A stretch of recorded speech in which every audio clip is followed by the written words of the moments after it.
Yes, you're welcome back. This is the number 3 question under Prep 50 JAM. In the equation below, solve for x if all the numbers are in base 2. Now, all these numbers are in base 2 and we need to solve for x. Forget that they said it's in base 2 for now. The first thing you need to do if your normal math is what? Cross multiply. What they say is in base 2 is when you have to now do your calculations. But just first of all, cross multiply. So this becomes 1000x equal to 11 open bracket x plus 101.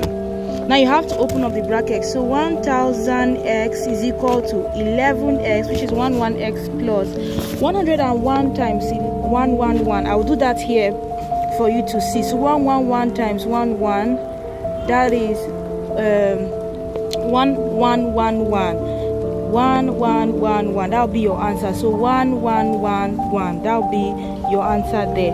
Now when you've done this, you collect like terms. Collecting like terms, that's 1000x minus 11x equal to 1111. Now left for me, I would have just said 1000 minus 11 is 989, but now that's where the base 2 comes in. It said in base 2, so you have to subtract in base 2.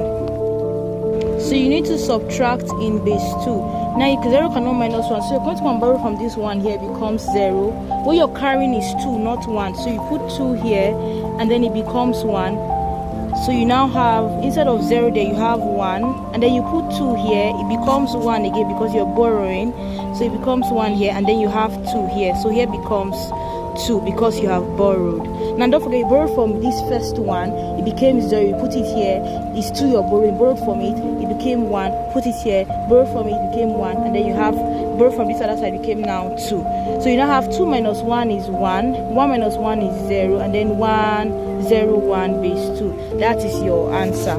Now don't forget that there was an x, so it now become 101x equal to 1111. Divide both sides by 101. X is equal to 11. That is all. Very, very simple. Don't forget, this is number 3. We're going to number 4. See you in our next video.